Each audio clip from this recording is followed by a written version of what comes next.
niwumve ndaguha inkuru mwana ndaguha inkuru na wewe uyiha abandi mwana uyiha abandi mwana.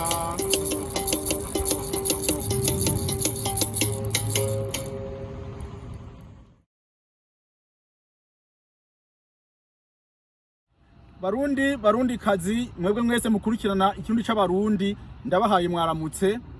Jewe nitwa Ntafatiro Patrice umumana ariwe musongore. Uyu n'umuhungu wanje yitwa Donovan Ivan Bagwa, hanyuma afise imyaka 11. Niwe rero turi kumwe tugomba kubandanya muri vya biganiro vy'ukumenya ikirundi, vy'ukumenya ingene ibintu vyitwa mu kirundi. Kikaba ari ikiganiro natanguye ejo naraberetse ibice by'umutwe wose turabivuga. Hanyuma umupfasoni wo mu gisagara ca Quebec City mu ntara ntwaro ya Quebec yambwiye ati urazoraba ingene woza urafasha abavyeyi baba ishwi canke abavyeyi bari mu Burundi kugira ngo abana baze bariga ibintu barekuza bararaba ibintu vy'ikinyarwanda n'ibindi. Naciye mfata umugambi wo kugira ibiganiro. Ejo nta kiganiro nzogira, no kuwa Mungu nta kiganiro nzogira, no kuwa mbere nta kiganiro nzogira. Ikindi kiganiro kiri kuwa kabiri kubera ni ibintu bitwara umwanya mwinshi, nzoba mfise ibindi bintu ndiko ndakora. Uno munsi rero wewe uri kurakurikirana kino kiganiro ngomba ndagusabe nti nuze twizerane twizanye ikirundi c'abarundi. Nkakubwira nti uragateba gutanga ntebe guturikisha, urakagira ivyo utanga n'ivyo usigarana, urakagira aho ubahwe.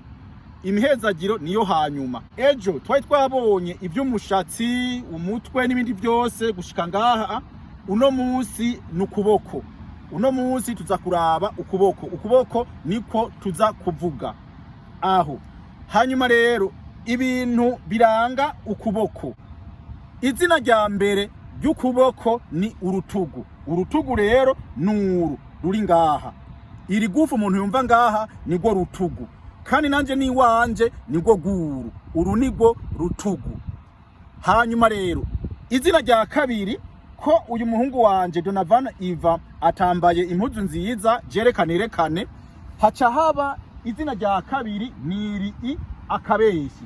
Akabeshi ngaka. Akabeshi aka niko biyita akabeshi kandi kari ku kuboko.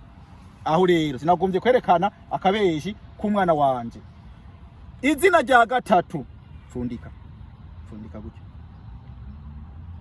Fundika gose. Izina ntaco muraza kubibona hanyuma. Izina rya gatatu niri iyi nyama yitwa ikibeba. Hinge ndabereje kuri kwanje niyi. Iyi nyama yitwa ikibeba. Iyi nyama rero yitwa ikibeba ni izina rya gatatu. Hanyuma izina rya kane ni iyi nyama iyi. Iyi nyama yo munsi jewe niyo nise igiserebanyi iyi. Nukuvuga aha iwanje kuri jewe iyo upfundise gutya iyi nyama ica yirekura. Iyo ugize gutya iyi nyama ica yigumya. Jewe nayise igiserebanyi kubera iki? Je naraje mu mihana y'abarundi ahantu hari ikibeba, ahantu hari imbeba, harama kandi n'imiserebanyi. Rero ko iyi nyama iguma iramvuye itipfunya nkuko iyi yipfunya, je nacinda yita rero igiserebanyi. Kumugwi ndongoye witwa renganura ikirundi nababwiye ngo hari abantu barenga 150, nababwiye ngo bampe izina no kwita iyi nyama bararibura. Baribuze rero jewe ndarironka. Aho ubwambe na mbere urutugu, akabeshi, hanyuma ikibeba, hanyuma igiserebanyi, haca haba ikindi kintu ni ukwaha. Uku n'ukwaha uku. Hanyuma rero ukwaha ncanshirako kandi ukwaha kuramana ubwoya, ncamvuga ko ari ubgakwaha. Nukuvuga hariho urutugu, hanyuma akabeshi, hanyuma ikibeba, hanyuma igiserebanyi, hanyuma ukwaha n'ubgakwaha. Turabandanije. Iyi ni inkokora. Ni izina rya gatandatu. Izina rya gatandatu inkokora ni iyi. Ni ngaha ni mu nkokora. Hanyuma rero aha hitwa Urwombokwe. Hitwa Urwombokwe. No ngahi wanje Urwombokwe nuru. Havuye Urwombokwe haca haza ukuboko. ukuboko ni kuva ngaha gushika aha, uko niko kuboko, uku niko kuboko. Kuri jewe nuku kuva ngaha gushika ngaha, uku nukuboko. Havuye ukuboko haca haza igikonjo. Igikonjo ni ngaha, gorora intoke.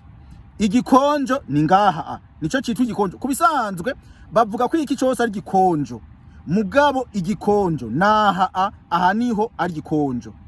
Hanyuma ukuyemo igikonjo haca haza mu minwe. Iyi ni minwe canke ikiganza. Kubera ni ikiganza kubera iki? Kubera nico gifata. Aha niho hatanga inguvu. Uvuze uti hagarara gutya, nukuvuga umuntu abahagaze. Nta muntu umwe bahagarika bagize gutya ngo hagarara gutya. Ariko umuntu agize gutya nukuvuga ko abakubwiye ati hagarara. Ikiganza rero ni ngaha. Kandi iki kiganza ni minwe. Hanyuma haca haba intoke. Izi ni intoke. Urutoke rumwe, zibiri, zitatu, zine, zitanu. Hariho n'akandi nza kuvuga kaza ngaha. Urutoke. Urutoke, uru rutoke rwitwa urukumu. Urukumu. Urukumu nguru, uru nurukumu. Hanyuma uru rutoke rwitwa Nkombarukoko. Nkombarukoko, uru ni Nkombarukoko. Hanyuma gorora intoke neza. Uru rutoke nawe rwitwa Nsumbazose. Uru ni Nsumbazose. Urabona ko rumwe ruraha, urundi ruraha, urundi ruraha, urundi ruraha. Uru nigwo Nsumbazose. Ihera no kuri jewe. Uru nigwo Nsumbazose. Hanyuma havuye Nsumbazose haca haza Gihugunibenga. Gihugunibenga niko rwitwa urutoke. Gihugunibenga. Ku bantu bubatse canke abantu bagomba kubaka, aha niho bashira impeta. Uru ni Gihugunibenga. Hanyuma uru nagwo ni Agahérerezi. Nurutoke rw'Agahérerezi. Agahérerezi. Hanyuma hari undi rutoke rwa gatandatu ruza ngaha rwitwa Akaregeya. Urwo rutoki ruza ngaha si rutoki neza neza muga rwa gatandatu nako ndarushiramwo rwitwa Akaregeya.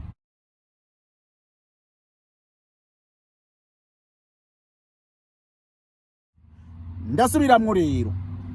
Jewe n'umuhungu wanje urumva ngomba ndabereke nsubiremwo amazina y'ukuboko. Hariho urutugu ariko rw'uru, hakaca haba akabeshi ariko kaka umuntu arakabona ngaka. Hanyuma hakaca haza ikibeba, fundika. Ikibeba ntikiboneka neza kubera n'umwana iwanje ngiki ni ikibeba. Iki ni cy'umuvuzi w'ingoma, kurumva turavuza ingoma. Ikibeba. Hanyuma iyi nyama iguma imeze uku nayise Igiserébanyi, niyo yiyi Igiserébanyi. Hanyuma haraba ukwaha. Ukwaha.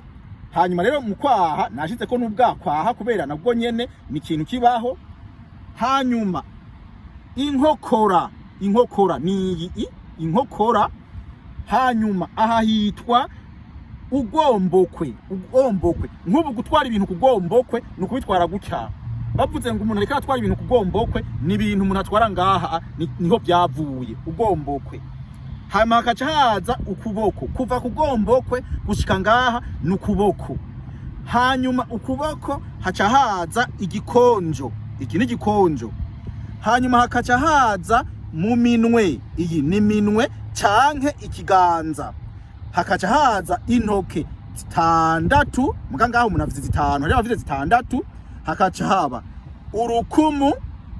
Izi ni nkumu. Ingengere gutya nukuvuga izi ni nkumu, uru nurukumu, nuru nurukumu. Hanyuma hakaca haza Nkombarukoko kubera uru niko rutoki rukomba inkoko. Nkombarukoko. Hanyuma Nsumbazose nuru rurerure, uru rutoke rurerure Nsumbazose. Hanyuma Gihugunibenga nuru Gihugunibenga. Hanyuma Agahérerezi.